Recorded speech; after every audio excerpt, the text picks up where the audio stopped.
Hello, everyone, and thank you for just kidding. I wasn't gonna do that voice the whole time. Hi, everybody. Welcome to another installment of 90s Crime Talk with Stef, a little tree branch, if you will, of Totally 90s podcast.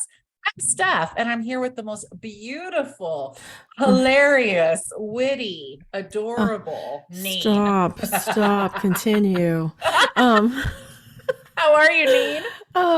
I'm okay. As you know, I just came down with the flu, so sorry Ugh. for my appearance. I'm looking a little pasty. She says that as she looks glamorous. Ugh, Those of you watching on YouTube can no. attest and roll your eyes with me. Ugh. Yes. So in case you hear So, any rumbling, it's my stomach. and all That's of a our sudden it third goes dark. co-host today. Uh, Well, I hope you feel better because I hate anything with stomach like issues. It's so uncomfortable. you know what's funny is I would rather have a stomach bug than a cold. Really? Yeah, Oh, I mean, for me, because I get so sick and I get like bronchitis and oh it just yeah. won't leave for like 3 weeks. And it always happens at the most inopportune times. So at least with the stomach bug, it just like do its thing and just like get out, you And know? hopefully it's just a 24-hour bug too, because I'm hoping. Gosh, yeah, I we'll, know. we'll we'll check back in 24 hours to make sure that Yes. By the you don't time have to this be next to the airs, it better be bathroom. gone. Okay, that's all we're saying. But Oh, God. How are you, you Steph? I am doing good. I can't believe it's already, well, at the time of this recording, it's already Wednesday. I feel like the weekend was just here. I'm not complaining, like give me the weekend, but Hmm. it's already April. It's like we're I practically in know. summer now. You That's know what so I mean? weird. I was Like, thinking of that earlier too. It's like, wow, it's already April. And like it's not it's like April 1st was I mean, it's going to be what are we? April 5th right now yes. recording? Dang, that's crazy. It's so scary. Before you know it, our birthdays will be here and we'll just be turning 42 casually. Like, hi, we're in our 40s. Gosh, man, 8 Oh, years away from 50. okay. That is scary. I mean, whatever. Like 40s are, for me at least, the best decade of my life thus far. Mhm. And I think you've said the same, Yeah, like I 40s is pretty agree. cool. Like 20s, Mhm. we're like, we don't know what we're doing. 30s, we're like, okay, we're kind of getting the hang of it. 40s, we're like, this is who we are and we Mhm. love it. So 50s probably really going to be fabulous. So Yeah, for sure. yeah, I agree. But still, it's it's scary. scary. Like I thought of it the other day. I was like, gosh, literally, if I were to live to be 100. Okay, if I were to live to be 80, I only have 40 years left, less than 40 years left on this earth. I know. See, and this is okay. When we talked during Fridays with Anine, I shared with you my biggest fear is death. Hmm. And I lie awake at night thinking about stuff like that. Like, I'm like, oh my God, like, Hmm. if all works according to plan and health wise, everything's on track, Hmm. I really probably only have about 40, maybe 50 if I'm lucky, Hmm. years on this earth. And that's such a scary thought. But I also, know.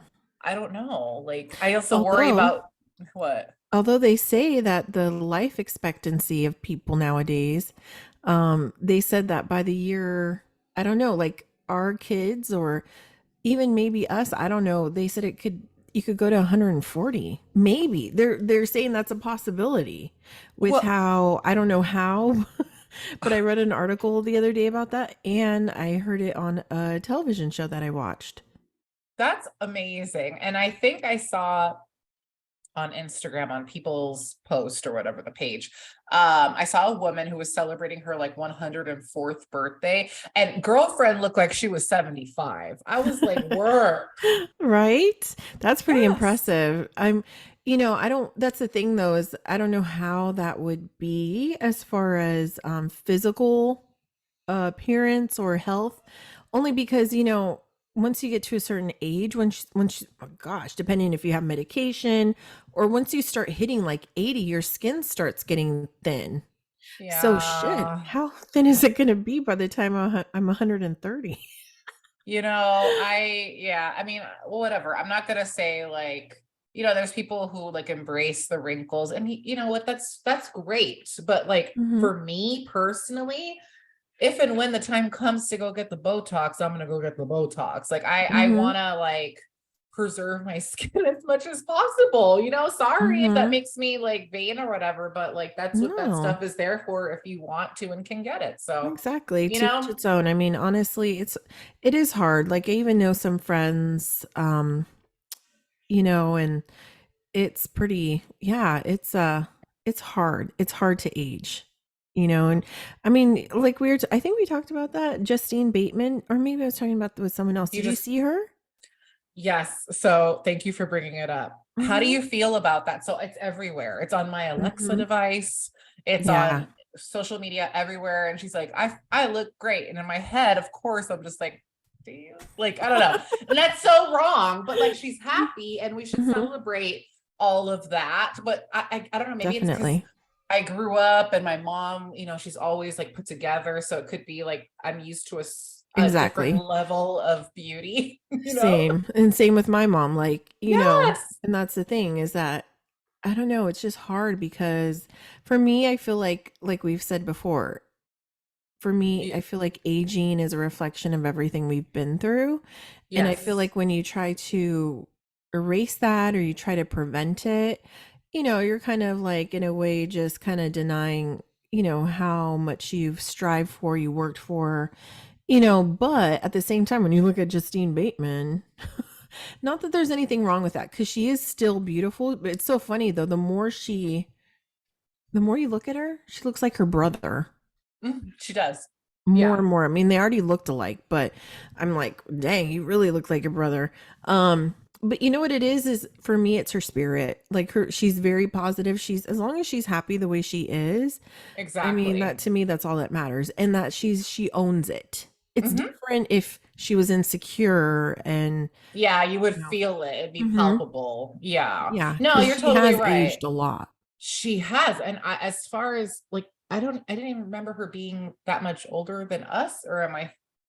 Um, well, so when Family Ties was on, she was Mallory, and I remember us being Oh, we young, were little. and Yeah. she was, Okay. I want to say maybe she's like 10 years older than us, 10, 15, maybe 10 at the least, maybe. I Okay. don't know. But look at our moms. Our moms are 20 years older Mm-hmm. than us and they look next to Exactly. us. She must have, I want to say she must have had a hard life, but I don't think so. I don't know. I don't know her Maybe she background. smoked?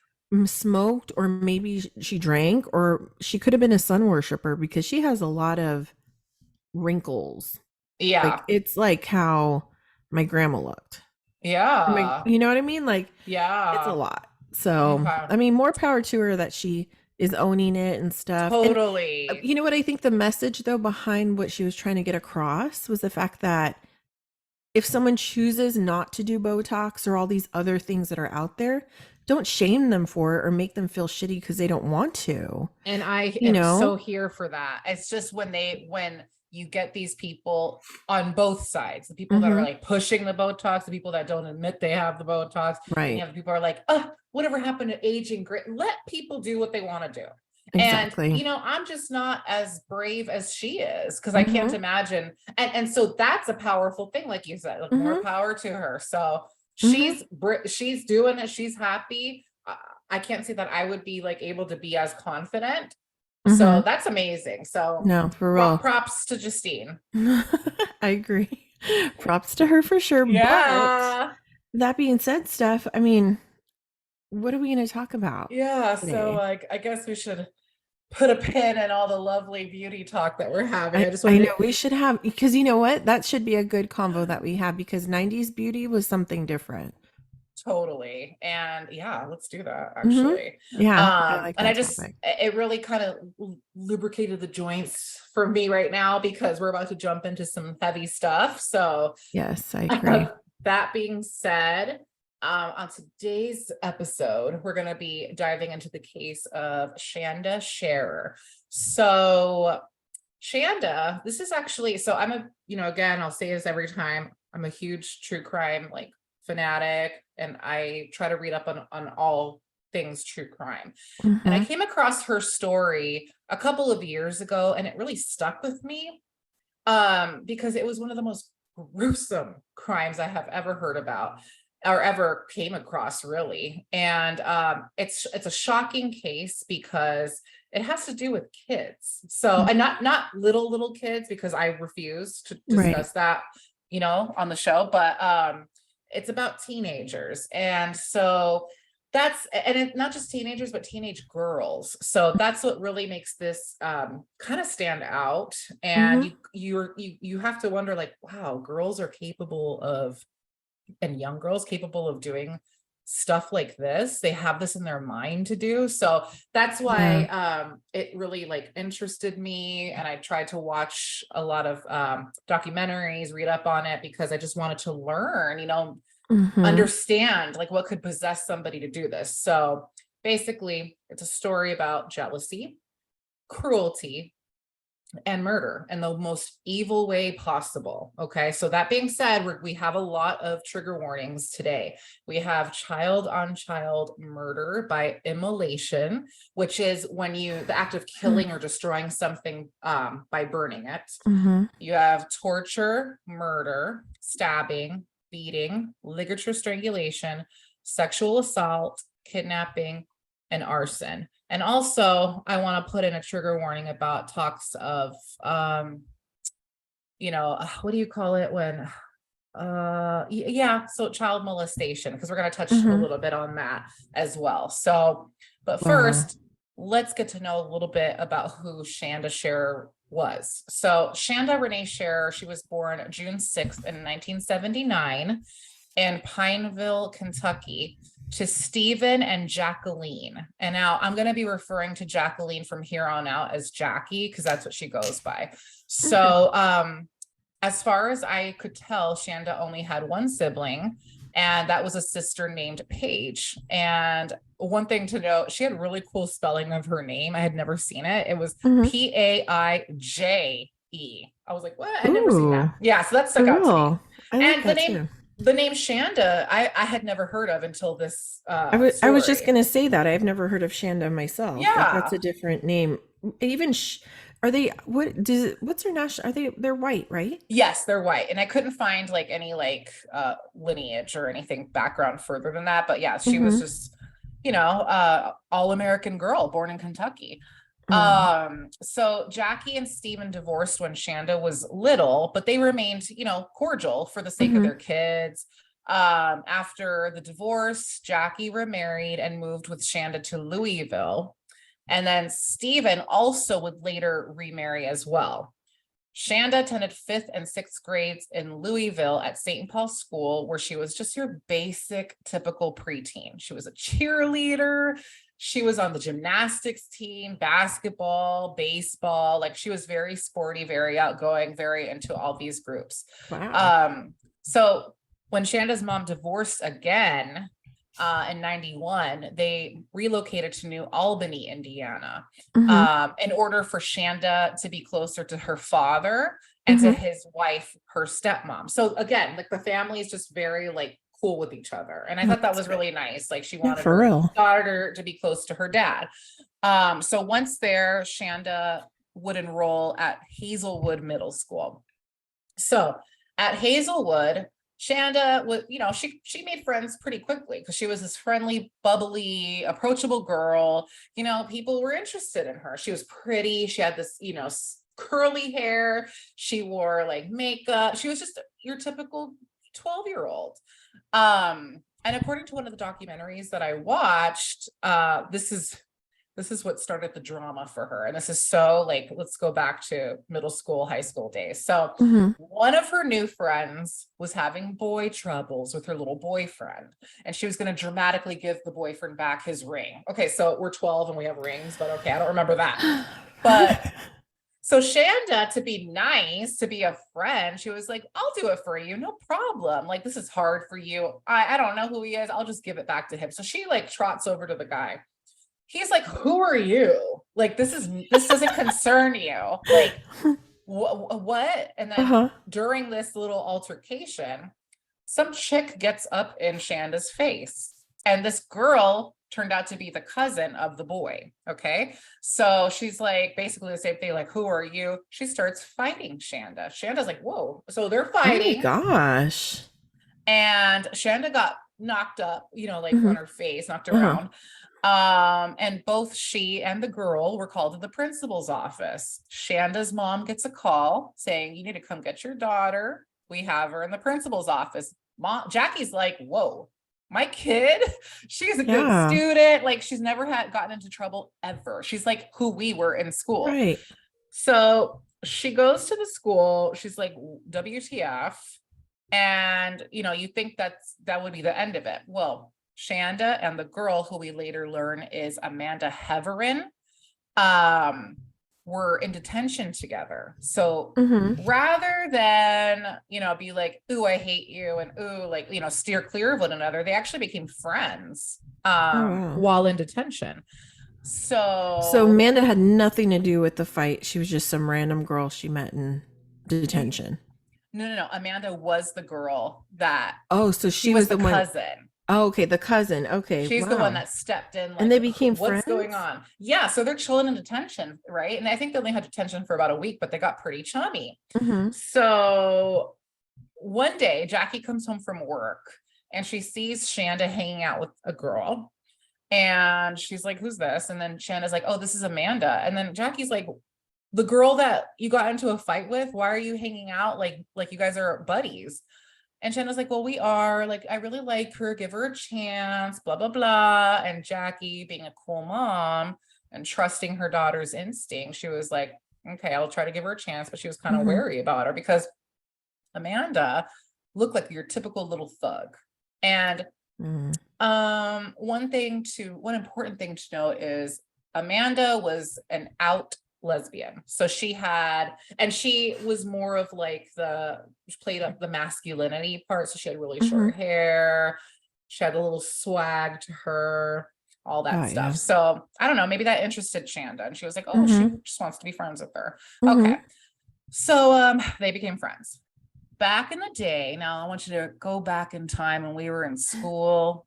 There was no cell phones, no social media, no texting, or actually there were cell Nothing. phones, but you know, we couldn't Yeah. really text because it was like $300 a minute. Right. But like, you know, there was no like way to like reach out to people. So the way people Mm-hmm. would keep in touch would be to pass notes. I'll let you Mm-hmm. and I would pass each other Oh, notes in our totally, all the lockers. time. Yeah. Mm-hmm. And do you remember that game where you would play the origami thing Oh where you would yeah. Oh my write gosh. Yes, like the fortune and stuff. yes, And yes, and thank it's you. like, yeah, and you're like 1, 2, 3, 4 or Yeah. ABC, whatever. Oh my God, Yes. I And you love would that. find out if you were going to What live is in a that mansion with called? Antonio Sabato Jr. Yes, MASH. yes, exactly. Oh my God, I love MASH. But the Mm. little thing, the paper thing, that Yeah. was called a Chinese fortune.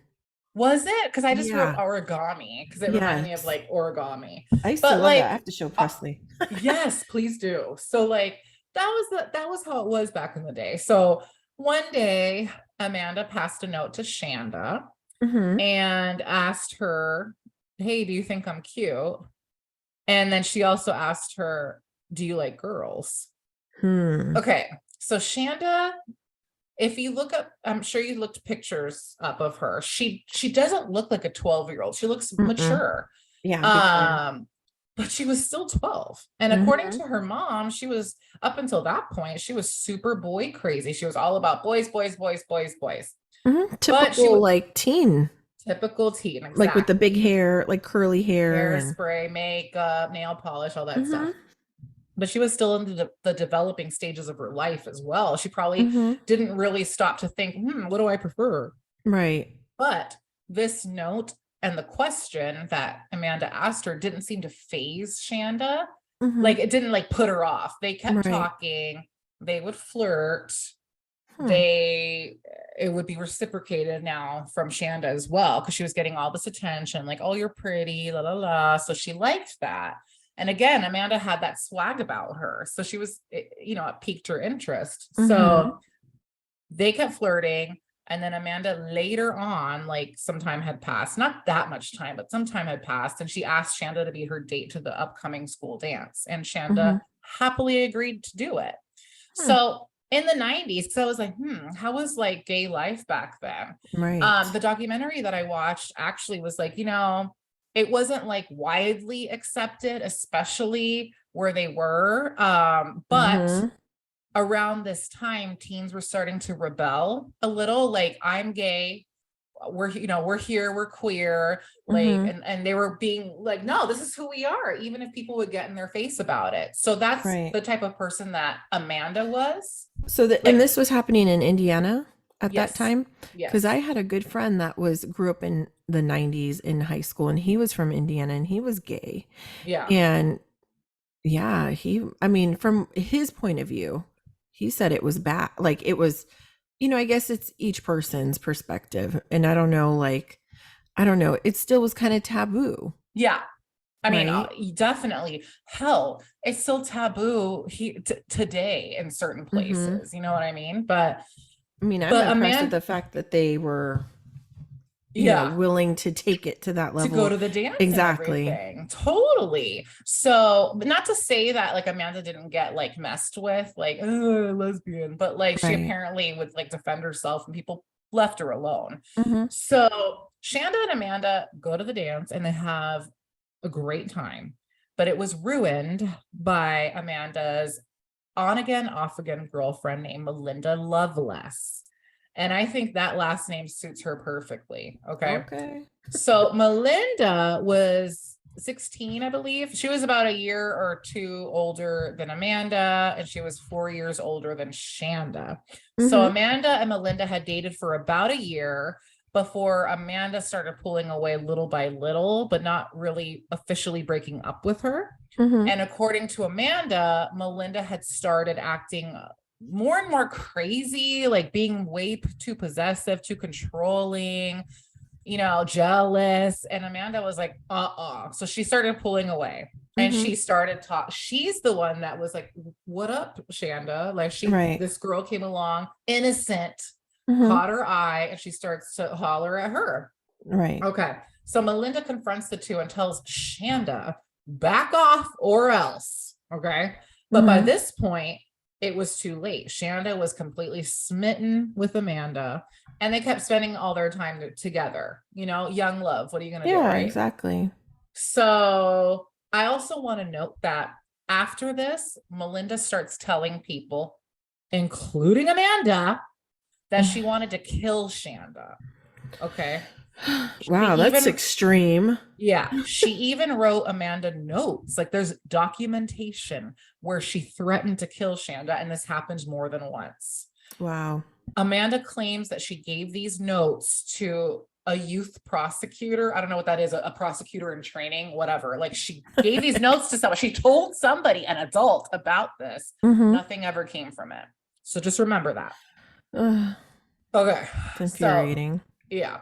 So soon after the dance, Shanda's mom starts to notice some changes in her bubbly daughter. Shanda starts failing her classes, getting in trouble at school. Pretty much any time she got in trouble, it was with Amanda. Because Amanda, she would fight whoever, she would get in anyone's face that looked at her cross-eyed. Shanda was right there. So yeah, she would get in trouble a Wow. lot. And Jackie was like, you are not allowed to spend any more time with this girl. That is it. Hmm. What do you think happened? Well, real quick though, was the mom okay with Shanda going to the prom with her or the So, dance or whatever? yes. So, not so I think they kept that part secret from Jackie, but Gotcha. later on in the documentary that I did watch, and she's been interviewed about this in different like sources, she never had a problem with her daughter's sexuality. She's like, Mhm. if you want to be gay, whatever. You're my daughter. The perfect response of a parent. But Right. she also thought that Shanda was too young. Like she's like, I don't think she was given a chance to really figure out what she wanted. Mm-hmm. So yeah, And she got so bad vibes from Amanda. she She never re trusted her from the get. Exactly. And your Yeah. gut is never wrong. Okay. And you're a mom, you see someone Mm-hmm. that gives you bad vibes, like Mm-hmm. you trust that. Oh yeah, And absolutely. unfortunately, she was partly right. So And let me Jackie's, guess, she didn't listen. nope.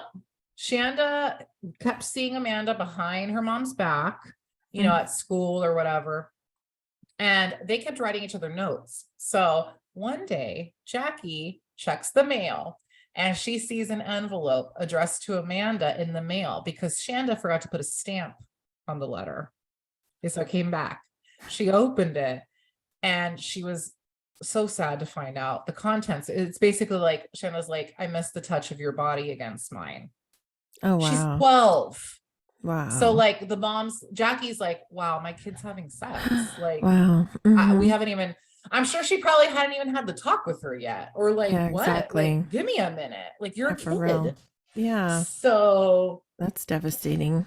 yeah, so she was upset. She's 12. So she immediately sprung into action. She had a meeting with Steve and her ex, his wife, and they're like, you know what? We're going to pull her out of school because she's not listening to me. She's not staying away from Amanda. So we're going to transfer her out of there ASAP. And they did. They got her into like this Catholic school. I think it's called Our Lady of Perpetual Help. Mhm. And it was close to where Stephen was. So I must say, she's, I'm just by that comment alone, I know how the rest of the story unfolds, but I must say I give her mad props, both of them, for doing mm-hmm, that because a lot of mm-hmm, parents don't mm-mm. take those steps and it's like it's nothing against Amanda per se and like her sexuality. It's Yeah. more just protecting their daughter. And a lot Yeah. of parents don't do that. It's like, okay, let's try and get her on the better path. That's what they were trying to do, not trying to punish her, but they also saw that if she kept going down this path, it wasn't going to be good. And she's not even in high school yet. Right. And they know the type of person that Shanda is. Like this was Hmm. literally a blip.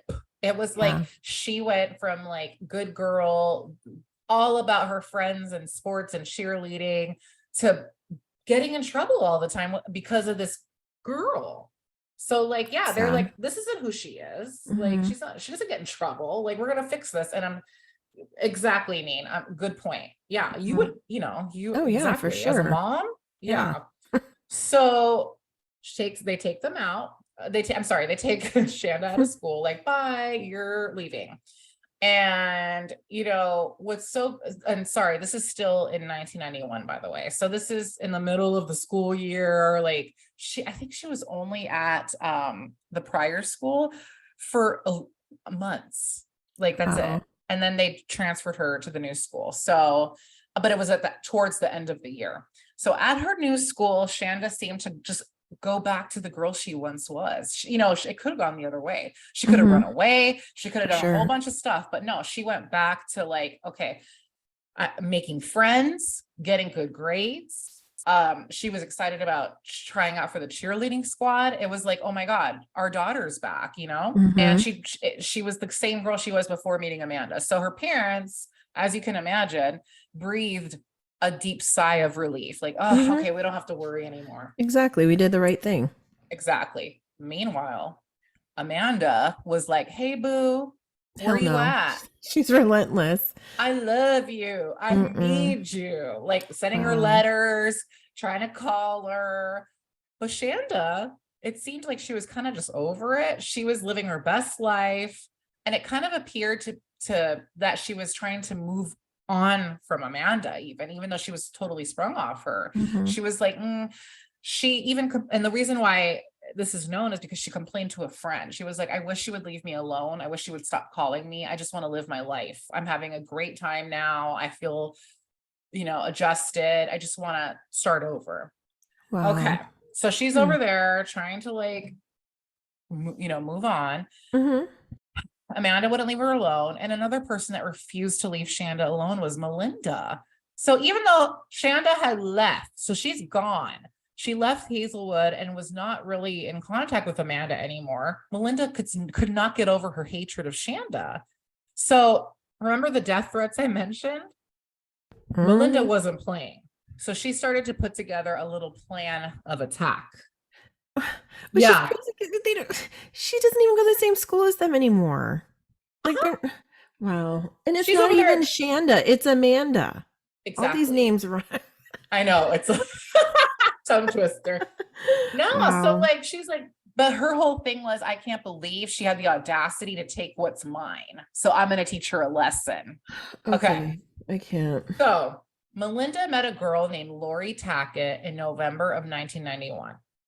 I don't want to give too much background on these girls. However, Mhm. I do think their upbringing and childhood traumas do play a part in their development and how they, the people they turned out to be. Mhm. So Melinda came from a really messed up home. So her father was described as a sexual deviant. He would engage in orgies with his wife and other couples in their home with their kids literally in the next room, and would rape his wife if she tried to say no. It was horrible, mean.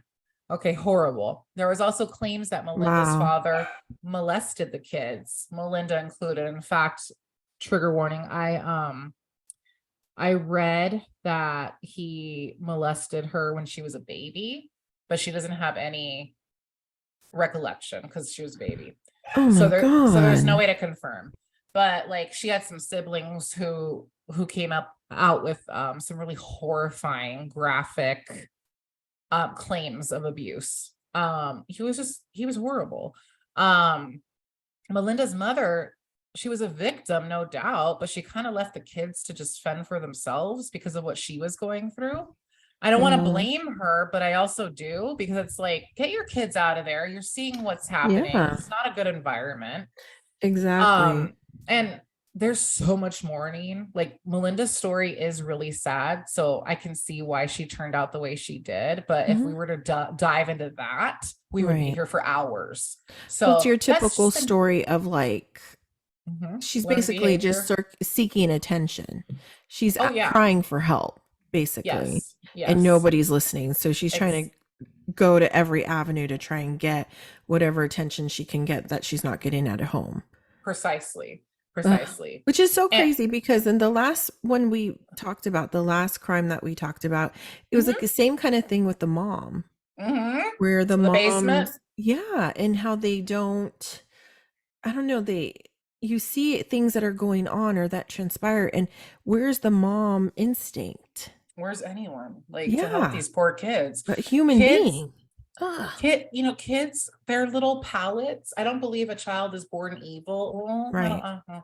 but like, you Yeah. know what I mean? Mm-hmm. Like something happened to them. Right. And I blame the parents, but whatever. Mm-hmm. So, now Lori came from an equally horrible home. So her mom was actually a Wow. fundamentalist Pentecostal Christian. Mm. Yeah. Who tried strangling Lori when she caught her changing from a dress into a pair of jeans. Uh-huh. Lori's father was a convicted Wow. felon, but it was unclear if he was a Pentecostal Christian as well. So I don't know about that, but because she mostly focused when she's talking about it about her mom. Lori also claimed she was molested at least twice as a child, once at the age of 5 and another time when she was 12. So Wow. I couldn't find out who it was. I don't know. It's giving me like the father vibes because I don't know why, but there it is. Yeah, exactly. Um, Due to the environment she grew up in, it's no shocker that she rebelled. She actually developed an obsession with Satanism and the occult. So, yeah, Mm. and she like Wow. chopped her hair off. She wore black clothing and like she was reading up on all that stuff. It just fascinated, blood fascinated her, all this stuff. And she also began to self-mutilate and had to be hospitalized a couple of times. And during one of these visits, they sent her to the psych ward to be evaluated, and she was diagnosed with borderline personality disorder. Wow. Oh my God. It's unclear if she was placed on any medication, but she was diagnosed. So And they're she still dropped. just like 12, 13. Yeah, well, this was around 14, 15 when that Okay. happened. So Lori is around Melinda's age. Okay. She drops out of high school in September 91 and went to go stay with friends in Louisville around this time. And then she eventually met Melinda. So like she leaves home, goes to Louisville, meets Melinda, who people like to compare her to a glamorous Julia Roberts. I'm just gonna leave that there. Yeah, for And real. you know what? Mm-mm. Yeah. No, So moving right along. So exactly. now that you know just a little bit more about these two chicks, let's refresh. Melinda, hated Shanda, made multiple death threats about killing her. Lori had a fascination with the occult and harming people and blood. Melinda shares with Lori, I want to kill Shanda because I hate her and she had the audacity to steal my girlfriend. Lori, hey, that sounds like fun. Let me help. So, and allegedly, she really wanted to know what it felt like to stick a knife in someone. Wow. So that's who we're working with. Okay. So now buckle up, folks. We're going to go ahead and discuss the events of January 10th, 1992. And don't worry, I will give the trigger warning when you may want to pause, fast forward, come back. So on the night of January 10th, 1992, Lori picks up two of her friends named Hope and Tony, and they plan to go to a punk concert. That's what they thought they were going to do, these two girls. They're like, oh, we're going to go to a concert. Yay. As soon as they get into the car, Lori's like, hey, Hope, did you tell Tony what we're going to do? Tony's like, what the hell? What are we going to do? We're going to kill a little girl tonight. Yeah. Oh my God. She said it just like that. Yeah. Tony thought that she was just being weird and like playing, because who, like, oh, I want to kill you, like, who says that and means it, right? For real. But they soon find out that they were in fact on their way to quote unquote kill a little girl tonight. So Lori, she's like, I'm gonna go pick up this chick and we're gonna go over to her house. And the girls were aware of the plan, but I guess they were in shock and didn't believe what was gonna happen, even though it sounded like Hope kind of had an inkling. She was a bit closer to Lori than Tony was. So she must have known how crazy she was. So anyways, they go pick up Melinda, and Melinda's like, no, we're not going to kill her. We're just going to scare her. I have a knife, whatever. I'm just going to like flash it around and tell her, how dare you? It's going to be fine. So they drive to Jeffersonville, which is where Shanda's father lived, because she stayed with him on weekends. So they creepily knew this fact because they were obsessed with her. At least Melinda was. So Melinda made Tony and Hope go to the door to get Shanda. So they show up, poor little girl's watching TV, minding her own business. These girls knock on the door. She opens it. She's like, WTF, who are you? Like, who are you, random chicks? Right. And they're like, hey, we're friends of Amanda. She wants to see you. And Shanda, so remember, she was kind of over it, but she was like, wow, she still wants to see me? Right. Like, okay. She's like, wow, she kind of got a little flutter. But she was like, you know what? Yes, I'll go with you, but I can't go right now because my dad's awake. Can you come back later? Oh, God. So they were like, yeah, we'll come back for you. So they leave, and Melinda's pissed. She's like, where is she? The girls are like, don't worry, we will come back for her. Just chill out. We're going to go to this concert. It's fine. So they go to the concert, live their best life. Like they're not going to do something heinous hours later. And they go back to Shanda's. Now it's after midnight, which makes this now January 11th, 1992, just for the timeline purposes. So this time Lori went with Hope to get Shanda. So now there's a third person that Shanda has no idea who it is, but she's so like excited at the possibility of seeing Amanda. She doesn't really like, oh, okay, I'm just going to go. She doesn't think of it. Yeah. She's thinking that Amanda's in the car. Yeah. I mean, who thinks they're going to get killed that night? No, I know. So Melinda's in the back hiding under a blanket. She's waiting for Shanda to get into the car. Shanda gets to the car. She's like, where's Amanda? And they're like, oh, she's going to meet us at the witch's castle. Don't worry. She's waiting for you there. And I'll explain what that is in a minute. So she's like, oh, okay. So she gets in the car. Melinda leaps out from under the blanket, grabs Shanda by her hair, and holds the knife to her throat and says, shut up, bitch. So here is where the major trigger warnings come in. So I'm going to go into detail, but not the extreme detail that is available online and in documentaries. So listen at your own discretion. The girls take Shanda to a place in the forest called the Witch's Castle. This place was an abandoned home that actually, I looked it up. It does look like a little castle, and it looks like the Mhm. Hocus Pocus castle, like Uh-huh. where they lived.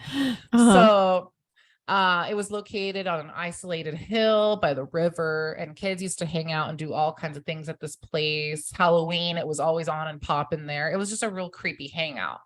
And once there, they took her inside, and she already knows that there's no Amanda there. She's like, what the hell did I do?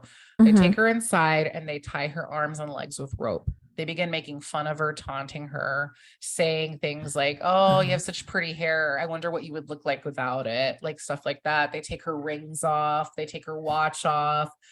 They're just making fun of her and doing all this stuff. Mhm. And at one point, Lori grabs a shirt. I don't know whose shirt it is. It's just a random shirt. And she lights it on fire to scare her. But then she freaks out like, oh shit, like a car is going to pass by and see the flame. So let's get the hell out of here. So they Mhm. leave. And Shanna's begging, please, please, please let me go. Let me go home. Mm. And they're laughing at her. So they toss her in the car and they cover her with the blanket to keep anyone from noticing her. During this trip, Tony calls a boy she knew and they just chatted. It was a way to ease her nerves. She didn't mention that they had kidnapped a little girl. She just was chatting to sort of calm herself down.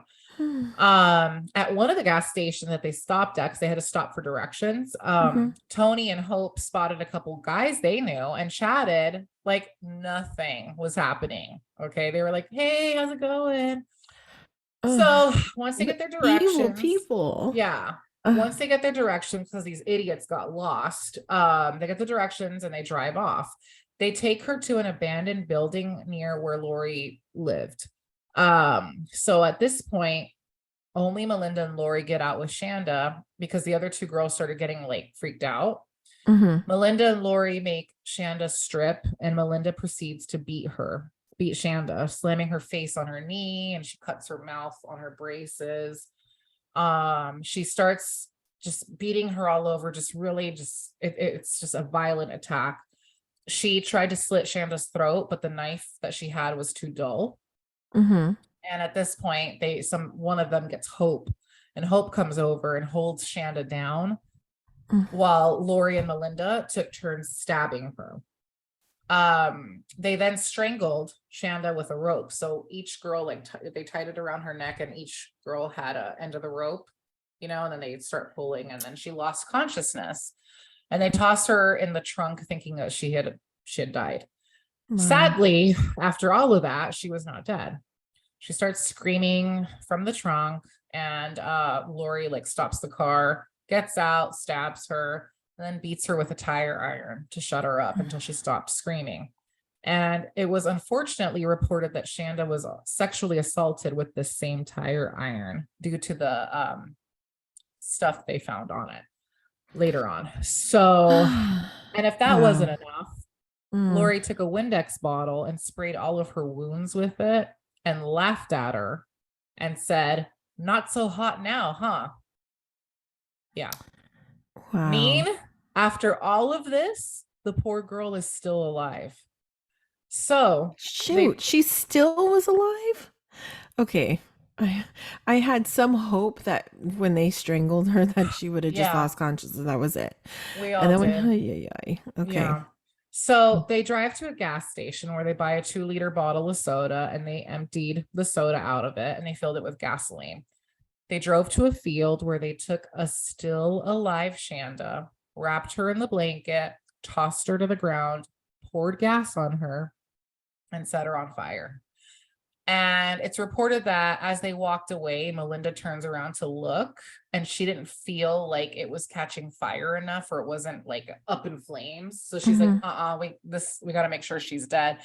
So they Ugh. finished pouring the rest of the gas on her, and it went up. After that, Wow. it's morning time by this point. They drive to McDonald's where they get breakfast, and they laughed at how Shanda's body looked like one of the sausages they were eating. Yeah, it's awful. Wow. It's awful.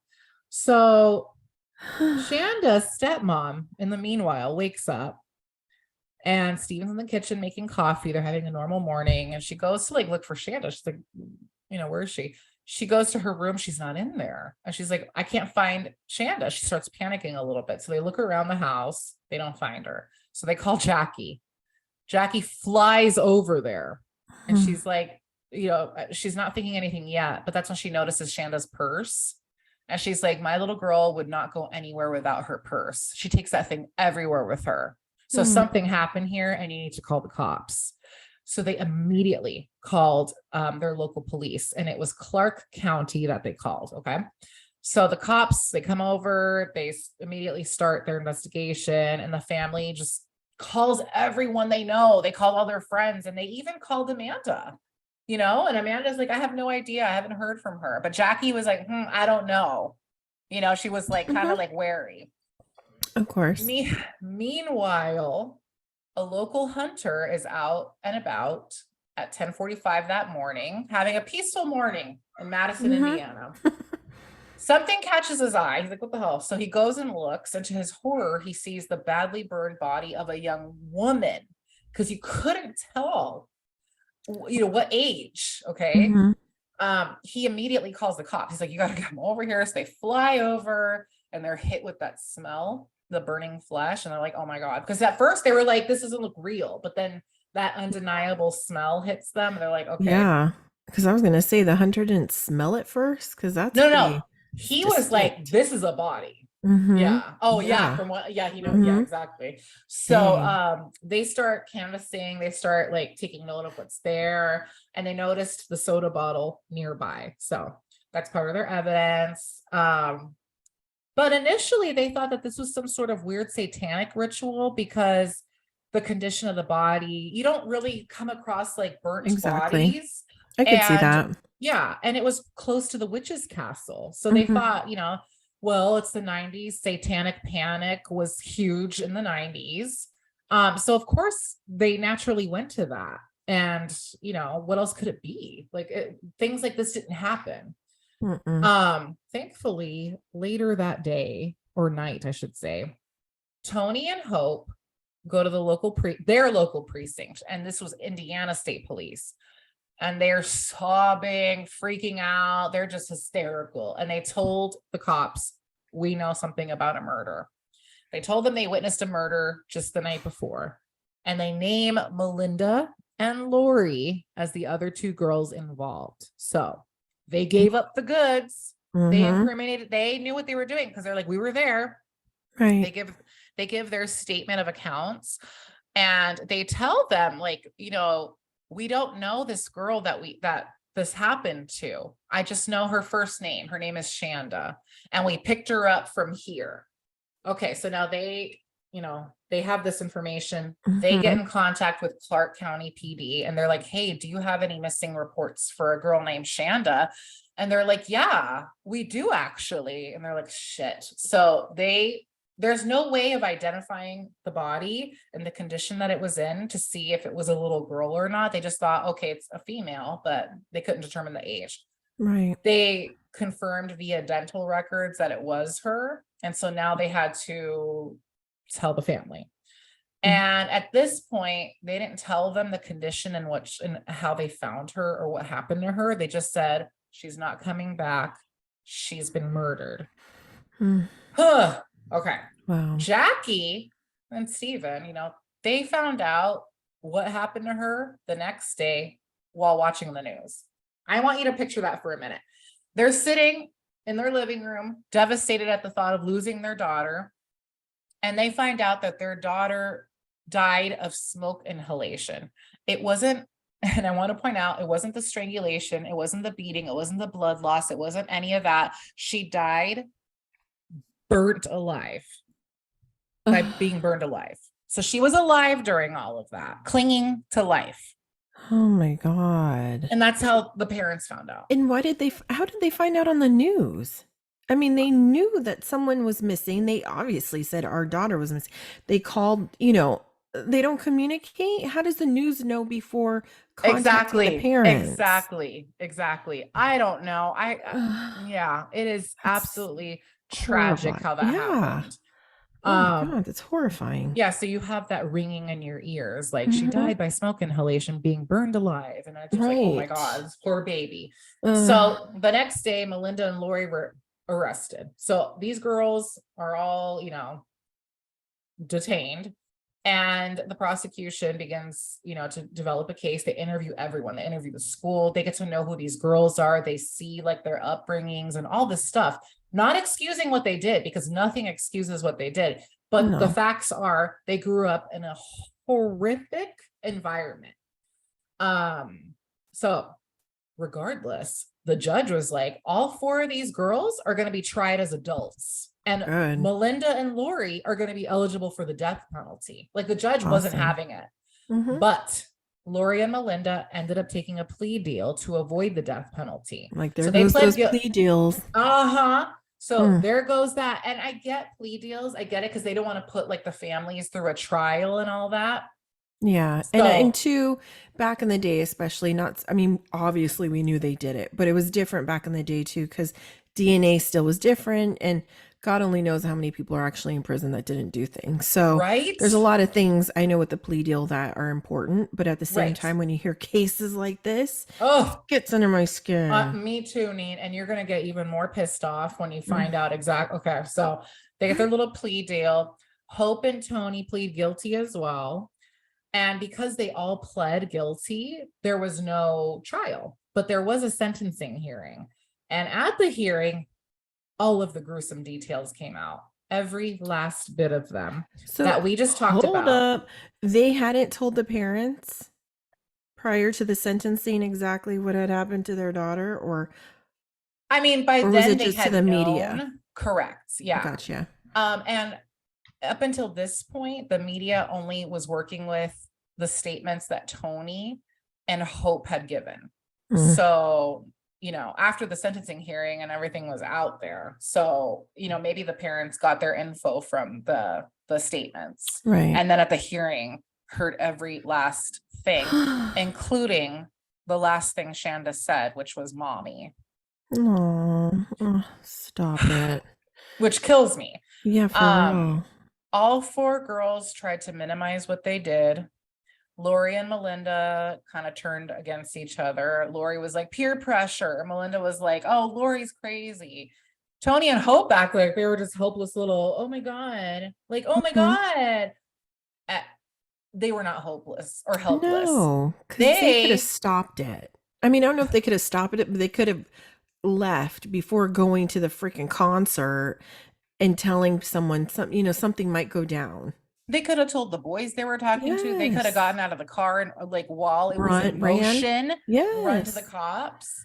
Anything. They could have gone to Shanda's door and been like, there's a crazy bitch in the car that wants to murder you. Call the cops. That's what Yes, from the kills me. get-go. But anyways, they acted helpless. I said hopeless, but helpless. No one was buying it. So Melinda and Lori were sentenced to 60 years in prison. Hope was also sentenced to 60 years. And Tony, being the least culpable in the eyes of the law, anyways, was sentenced to 20 years. Now, we're going to talk about how much they served, but before we get to that, I want to talk about the aftermath a little bit. Shanda's dad never recovered from this. Like he was like my little girl. Like they were so close. That was his world. And he drank himself to death. Like it was just he just Wow. couldn't live without her. And he's actually buried next to her. So And he probably he's felt guilty. It happened when, yeah, while he was taking care of her. exactly. Oh my God. So that happened. In 2011, good old Dr. Phil had them on the show. So he had Jackie and her sister Paige on the show. He actually had Hope on the show, Amanda on the show. He also Wow. he played a clip of Lori being interviewed from jail because she was still detained at this point. I watched the hell out of this. So I remember that. And because I wanted to see what Amanda was going to say. I wanted to see her heartbroken. I wanted to see how Yeah, this affected exactly. her. Because I But find it odd that Melinda, that's her name, right? yeah, That she wouldn't have told. Like, you're so enraged because I was in a relationship once where there was a crazy ass ex Okay, actually, I've been in Oh multiple. my God, me too. Right? I'm not And excited, but you just brought me back. I was like, oh yeah, me too. yes, and like crazy ass exes who take it out on the woman, which You, I'm yeah. sorry. This is just a word to people listening to this. If you have an issue or you're with someone and they don't want to be with you anymore, hightail it out of there and take the higher road. Why are you going to be pathetic and try and now attack or, cause issues for the new girl they're with? They've moved on. They don't want to be with you. You're pathetic for chasing someone that doesn't I want to mean, be with you. okay, how about this? She was 16 and we went through this with women. And it's like, I understand like the immaturity level of a teenager Of course. a little bit, not to this extreme, but like I understand like the immaturity level. Like, oh, she stole my girlfriend. Oh yeah, and they think it's like the end of the world during Yeah, that like, time. And I get it, but I find it hard to believe that Melinda never told Amanda, "I'm going to kill this bitch." You know what I mean? Like yeah. in rage, just, and threatening her. I can't believe she never said anything. And of course, people may say things in the heat of anger and you may not believe them, but what did Amanda say? How was she on Dr. Phil? Well, so she was on Dr. Phil and he was like, okay, first of all, she was 12 and you were a year or two older. You didn't think that was weird? Like she's a kid. And then Amanda's like, well, she pursued me. And, like she was kind of trying to take the blame off of herself when Mm-hmm. she shouldn't have been messing with her in the first place. Like, Right. it'd be like, you're a kid. But she was like, no, she didn't do anything that she didn't want to do. Mm-hmm. He said, did you think about warning her or anyone about the threats? And Amanda was like, well, I did take the notes and took them to the youth prosecutor, but nothing ever came from them. Now, while she's being interviewed, Jackie and Paige are in the back room and they're just, you see them kind of shaking their heads like, no, she didn't, like disagreeing with everything. Mm-hmm. They're like, well, I did you could totally tell? see this. Yeah. They're like, did you tell her dad? Like anything? She's like, oh, I told my dad. And I thought like he told the adults, and then Jackie's like, no. Like, so basically she's trying to take the blame because she's being viewed as a villain. And Mm-hmm. Jackie called her the fifth person. So like Mm. blamed five people for So she Shanda's already is murder. now on the defense. Oh, totally. So like she came very defensive. And did not take responsibility for her role in it. She didn't think she did anything wrong and that it affected her too. And it's Mm-hmm. like, okay, but you didn't, okay. Like I'm You're not still playing any breathing. violins. Yeah, Yeah. you're alive and what she's not.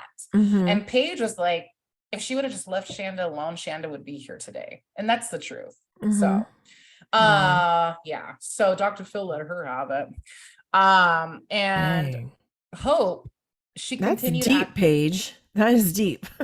Because that is uh, true. Because, yeah, if you think about it, like, that's that's the all that it takes equation. sometimes. If you care Yeah, about someone and you know how violent or evil or crazy the person is, just leave that person alone. let them be. Mm-hmm. Exactly. No, you're total. Yeah. So she said that, said her piece, and then they talked to Hope. And Hope was like, I feel terrible, blah, blah, blah. She did own up to everything and owned up to her role. I did this, I could have done this, blah, blah, blah, blah. But Paige and Jackie were just like, you know what? You're saying all these things, but you didn't do anything. So you still are culpable. Mm-hmm. And yeah, she just was like, peer pressure, what? Like, you're going to be pressured to murder a little girl? Like, no, like, take your And apology and shove it up your butt. for real. And remind me real quick, because it is a lot of information. Yeah, But so, Hope and is it Hope Tony. and Tony? Yeah. How close were they to Melinda? Were They they didn't just know Melinda. They met Melinda that night. okay? They met Melinda that night through Lori. So they're like, who's this Okay, because girl? there's so many factors in this story. It's Yeah. insane. No, And no, that's no. I'm crazy that sorry. they No, get please. accused of something like this, or not accused, but they're charged with these things when they that's like going to 7-Eleven and being like, "Hey, want to come for a ride?" You know what I mean? Right. but Oh my God. they should be blamed because they didn't do squat to Mm-hmm. like stop it. So Exactly. yes, they were pulled into it, but they could have been pulled out if they had grown balls to do Oh, for something sure. about Because it. they had no attachment to her None. They didn't know this trick whatsoever. anything. Are you kidding me? So Mm-mm. yeah, so whatever. So that's that. Dr. Phil actually played in a clip of Lori. Did I mention that being interviewed in jail? You mentioned that that there was a clip, and Yeah, how so did that go? he played the interview because his people went to interview her. And she was remorseful. She was like, I think about that night every day, especially on the anniversary. I'm going to be haunted for the rest of my life. I'll never forgive myself. She's remorseful. Mm-hmm. Dr. Phil's like, how does that make you feel, to the mom and sister? And they're like, good.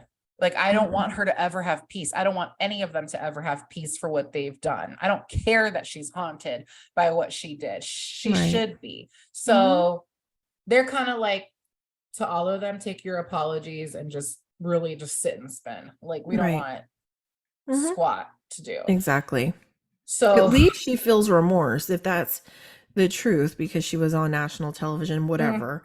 she looked, And she looked it, but I try to give people the benefit of the doubt. So, you but also it's have to hard. think too, like, her sentence wasn't I mean, she could still get out, correct?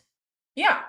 So she was So, sentenced to 60 years, but you can get out on good behavior. You can and that's the thing, is appeal. like, you go on Dr. Phil and you claim, oh no, I don't regret it, blah, blah, blah. Yeah, Then, you come up for your sentence, your parole, or what is it? correct. It's just like, Yeah, okay, the board's not gonna let you go knowing, okay, well, you have no remorse. So, like, how can, you know what I mean?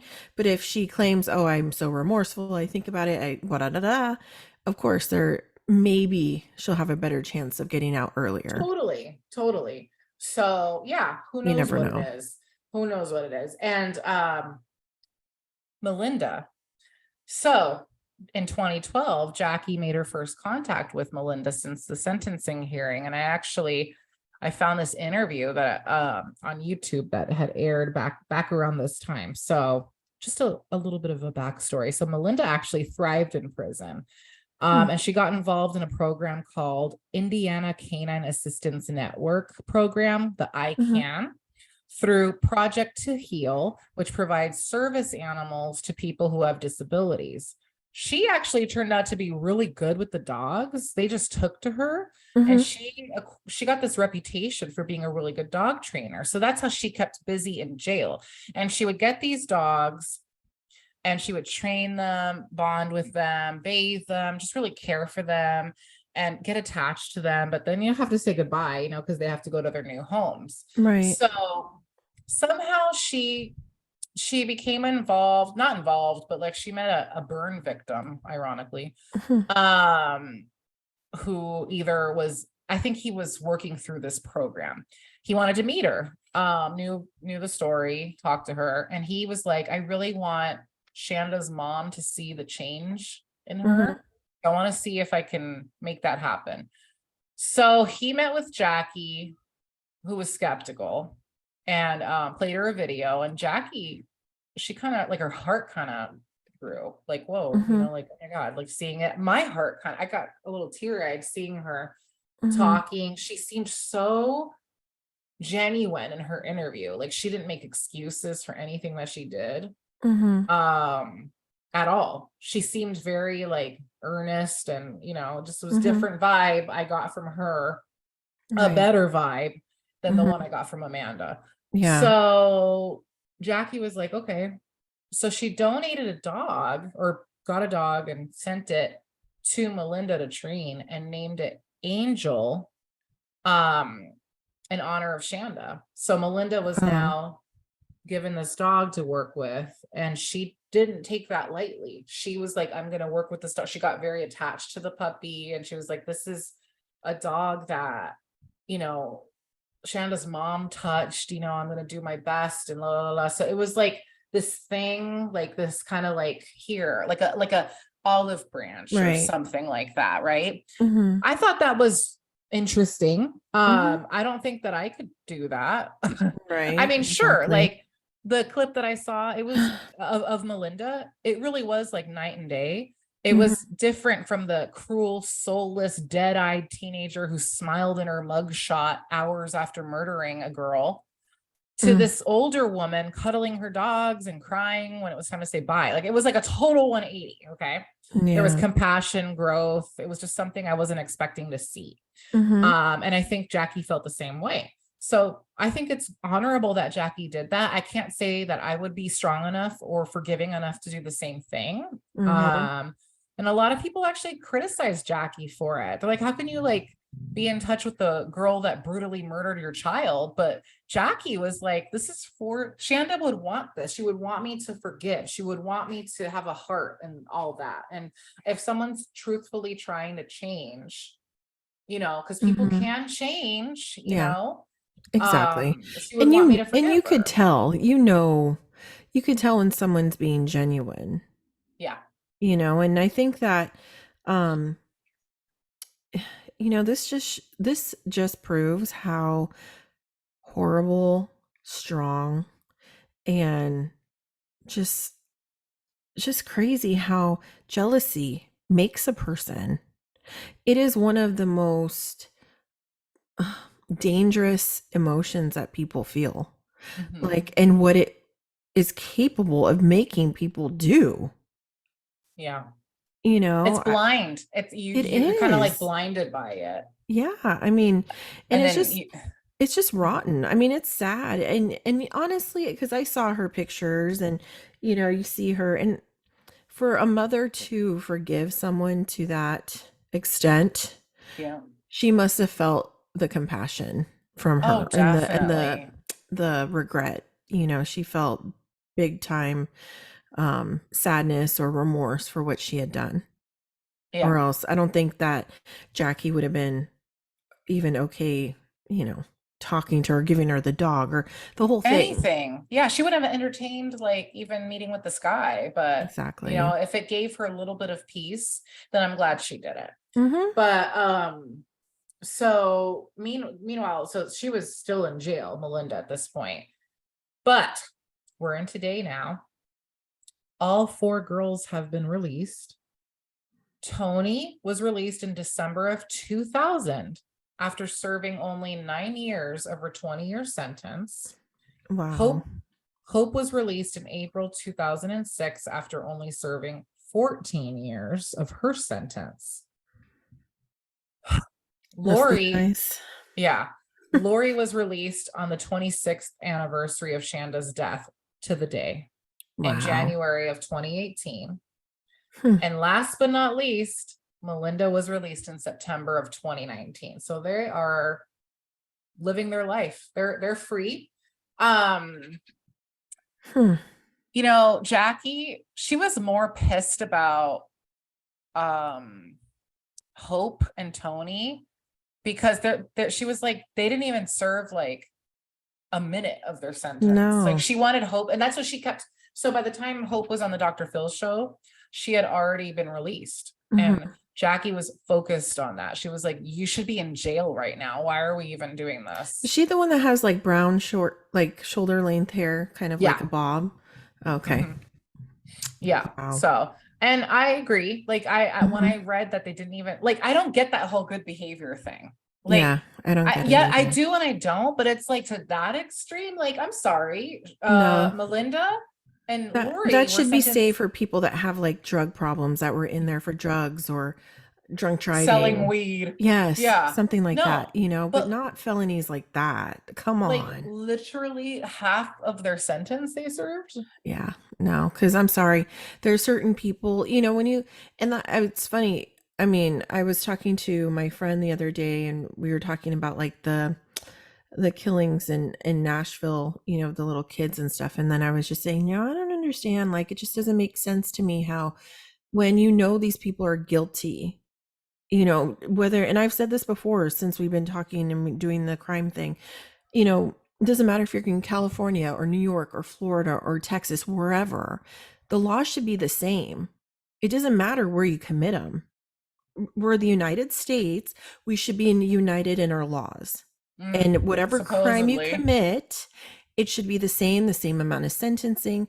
But for me, what I don't understand is that when we know that for sure, and people admit it that they have done these things, uh, for one, why are I just don't understand like these sentences. It's just like the last time, like these people are living free, like, oh, okay, I have, I'm in prison and I'll probably get out by the time I'm 40 or 50. I Yeah, mean, here we were just talking about we're 42. We still may hopefully we'll have at least 40 years left. Same with them, and they killed someone. I know. When you think about it like that, it's even more like just Yeah. aggravating. It is because for criminals like that, when you look at people like Charles Manson or people that are evil, people that wanted to kill, that have no remorse, that could look in cameras like Richard Allen Davis and, you Ugh. know, give, the middle finger, God knows what, smile, Yeah, um, they should not have any chance to ever see daylight again. And in my opinion, they should be treated like they are in prison. There should be no amenities that they should be given or luxury whatsoever. Here's your meal. You deal with your day in the dark. You know what I mean? exactly. Thank you. We're not going to a day spa. No, we're not. They should not be given television. They should not be given, work for College this and degrees. yeah, no. I'm sorry. I know a lot of people don't feel the same way, and I apologize if you people do, but in other countries, they don't any American would not survive in another jail or prison in Oh, another hell country because no. they treat people the way they should when they do wrong. There are some people when they commit lower class like crimes, like, drug possession, burglary, whatever, and they're put away, right? And those people, like, sometimes maybe have mental health problems, and there's a bigger issue with that. And a lot of them, once they leave, they don't know how to survive in the public, right? Right. But when you're talking about people that are murderers or that do things to children, Oh, they should never see the light of day and they should not be treated with kindness at all. I don't understand why we are protecting them. They did not protect people when they were thinking of killing people, and they should not have the exactly. chance. Fine, you're not going to be killed, you're not going to have the death penalty, but you're never going to get out of prison. Exactly. I mean, well I'm said. sorry. No, I'm in agreement with you for sure. Because it's infuriating, and it's nice I that know. Jackie is such a good person, and she's very faithful in the fact that, okay, you know what, that whole thing of I can forgive you but I won't forget, but being able to forgive someone to that level is, I mean, she's a Yeah, saint, she right? Because is. if I had the opportunity, I'd be strangling her and doing the same thing, if not worse. Exactly. Right? But that's not normal. And I just think it's sad because no one that ever does that to a human being, we're not animals. I know. Like, you should not have the freedom or the option to maybe see the light of day ever again. It just Here, doesn't here. make sense. And Exactly. Amanda can go to hell. I'm sorry. But Yeah. to me, like Melinda, not Melinda, Ashanda, do you think I have a question for you? Do you Yeah. think that when what was it? Okay, so when Shanda went, they left and she went to another school. And remember, her behavior was not really expected of what we thought it would be. We thought maybe she'd be a little upset because the parents took her out of the school, blah, blah, blah. Yeah. And how she actually was thriving. She was doing okay. Do you think that was because, like, subconsciously, maybe she knew, maybe Amanda had told her, or maybe there was something that was not right with Shanda and how maybe she felt, and maybe she felt like, okay, when I was in this school and I was with her, there really was no way to escape it. But now that I'm away from there, now she could just look past it. Do you think that inside of her, she had a feeling that something just wasn't right, but she didn't know how to go about it? You know, I can't speak for her, but I can speak for myself. And I was in a similar type of situation. Mm-hmm. And the relief that I had when I got out, it was because I was free. So like Mm-hmm. I couldn't find anything, where she said like, oh, I didn't. it was just convenience or whatever. I think she genuinely like started having feelings for her because she, Mm-hmm. wanted to spend all this time with her, and she was probably fascinated by her and all that. Mm-hmm. But I probably think maybe she reached a point, could be like after Melinda started like acting cray. She was like, Mm-hmm. ooh, it's not worth it. Maybe I'm not, into this as I thought I was. Let me get out, and that was her shot. That was her way out of it. So Right. yeah, exactly. I think that, and had So Amanda sad. left her alone, well, you know what though, I mean, I feel like, she was kind of avoiding Amanda. It was Melinda. Melinda sought her out. Mm-hmm. Melinda was gonna teach her a lesson regardless. Mm-hmm. Like Amanda hadn't seen her since she left Yeah. school. Mm-hmm. So taking Amanda out of the equation after the fact, like, I don't think it would have made a difference. I think she was just No. And out for that's blood. and I think that's the thing, just like with the two that witnessed it and didn't say anything. Same thing with Amanda. Like we said, she should have said something. She should have said or told her, listen, fine, we're not going to be together, whatever it is, right? But you know what? Be careful So, because of this.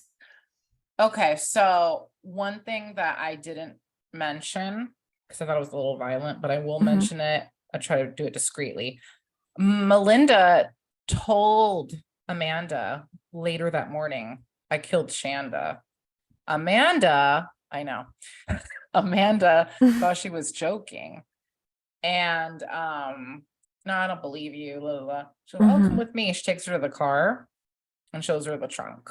What? Yeah. So yeah, she knew.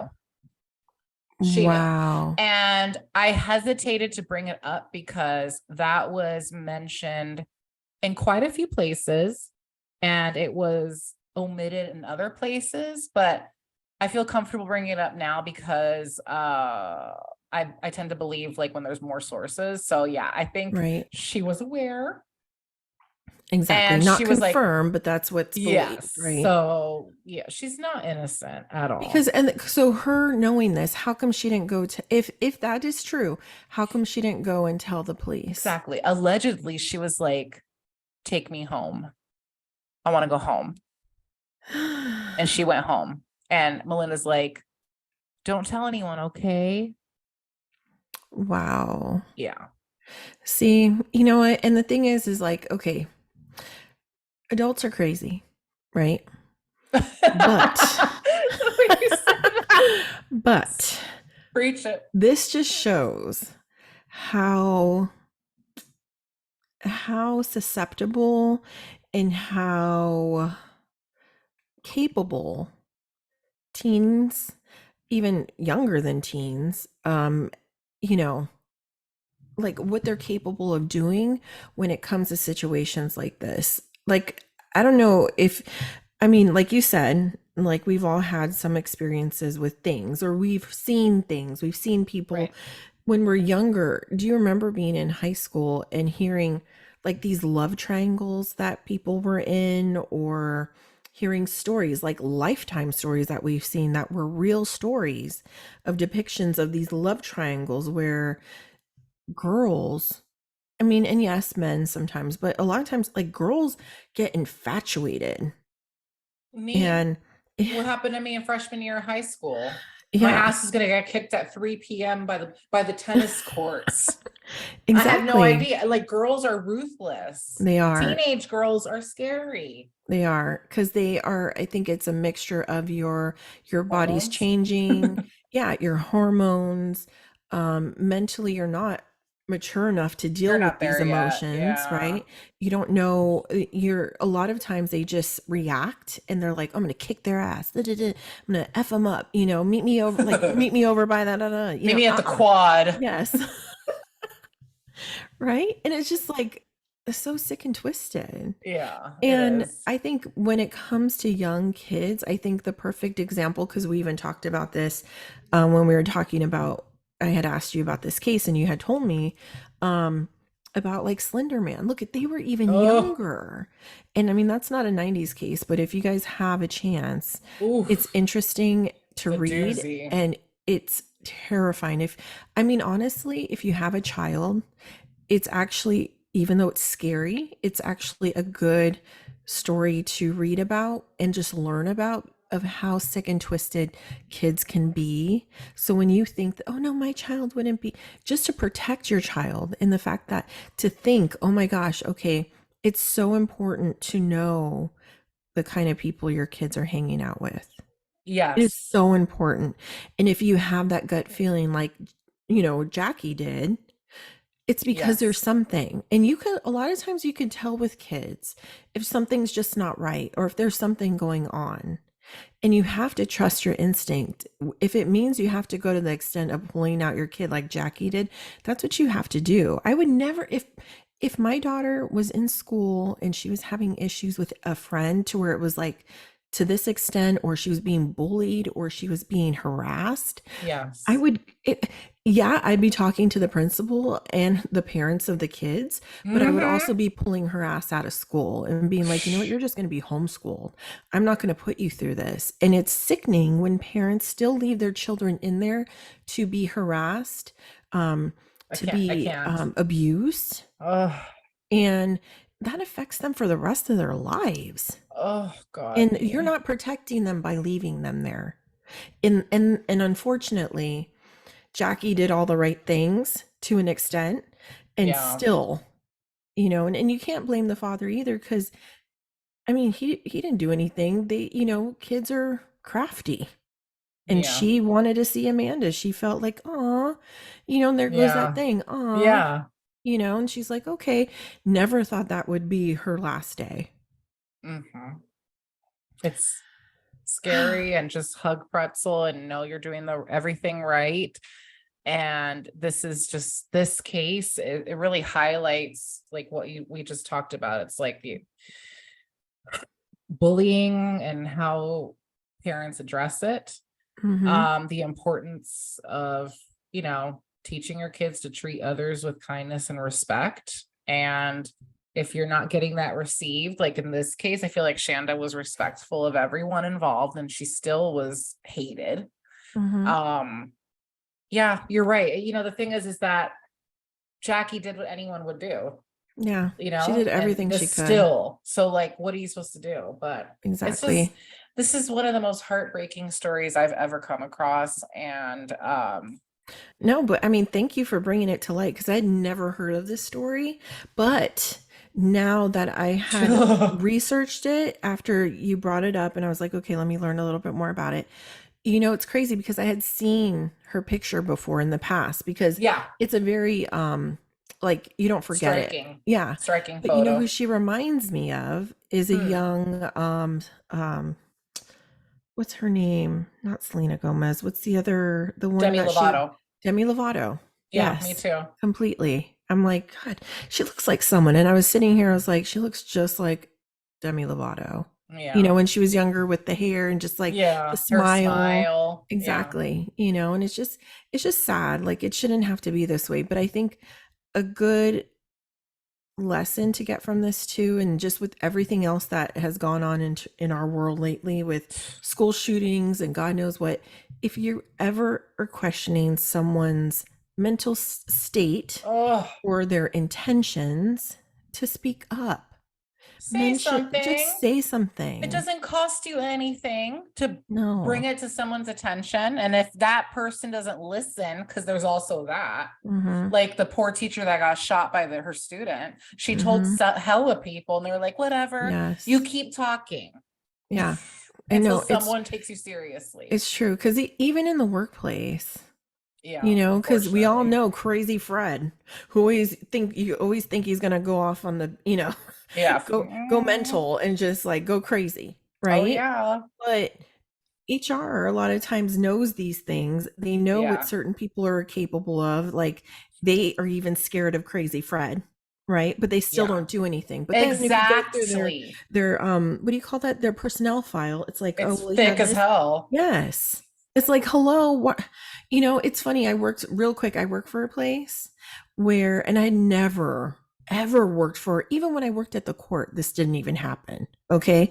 Where anytime they let someone go, prior to them letting them go, right? They would come and talk to me about, okay, you need to call 911. We're going to change all the locks, change all the codes on all the doors, do all this stuff. And I was like, the hell? Right? Yeah. And I mean, it was a big to do, but in a way, I mean, it's smart because you're protecting your employees, Yes. right? Exactly. But You at the have same time, it's to. just like, okay, well, the ones you're letting go are really aren't the ones you should let go, because you should be letting go these people, because from the Hmm. things I've seen where they get mad over like someone, accidentally taking their milk in the refrigerator, Yes. and leaving crazy notes, like those are the people you should be worried about, and Exactly. people, we've seen it in many places where, oh, we knew he was crazy, we knew she was crazy, but we didn't think, and we She make would take it complaints. this far. Yeah. Who would Hmm. have thought? Do Yeah. something. Yeah, whether they be young or old, just if your gut says something or you just don't feel like something's right, say something. I mean, God, Yeah, because it's this better to is be a ridiculous. yeah, it's better to be a bitch than liked. I'm sorry, because you're gonna stay Mm-hmm. safe no matter what. Like I will report your ass Mm-hmm. to everyone if I think you're shady as hell. For And real, this is because a if reminder. yes, because if Tony and Lori said something, Yeah, Shanda may have been hurt, but she might not have been killed, because that was that was like drawn out for that a was big chunk of hours. It time. was the Exactly. longest night ever of just torture and cruelty. And it could have been stopped at any point, right up until the setting her on fire. So yeah. Wow. I hope they rot. I hope they suffer. I hope they're haunted I every agree. single night. And Yes. yeah, We can so only that, hope. yeah. And I mean, thank you so much for talking about this case with me today. It was a rough one, especially It was. because it's a child. At the end of the day, she's a child, and I hope she's, resting, and just hug Pretzel tight tonight. Yes. Hug all your children tight. Yeah. Heavens. Be grateful Yeah. for what you have, because it can all be gone in a minute. Exactly. Going But back to that. yeah, for real. Live But each moment. thank you, Steph. Thank you for bringing this case to our attention, because, also it's important to keep these cases not alive, but make us aware. Because even though Yeah. Shanda didn't have a chance, her stories actually might be helping other people. So, Exactly. Exactly. So, and it yeah, was, I don't want to say it was my pleasure, but I I'm get it. glad we could talk about it. So, Definitely. anyways, take a deep breath. Whew. Hugs all around. Yeah. Thank you guys so much for listening. And again, as always, if there's a 90s case that you want us to highlight, please let us know on Hmm. our Instagram page. Follow us on YouTube, on TikTok, on Twitter, Yes. everywhere. You know where to find us. And don't forget that Fridays with Neen is next Friday, and I'm so Oh, excited. yeah. And Neen, thank you so much. No, And thank you. until next time, catch you on the flip side. Oh, yeah. Peace out, buddy.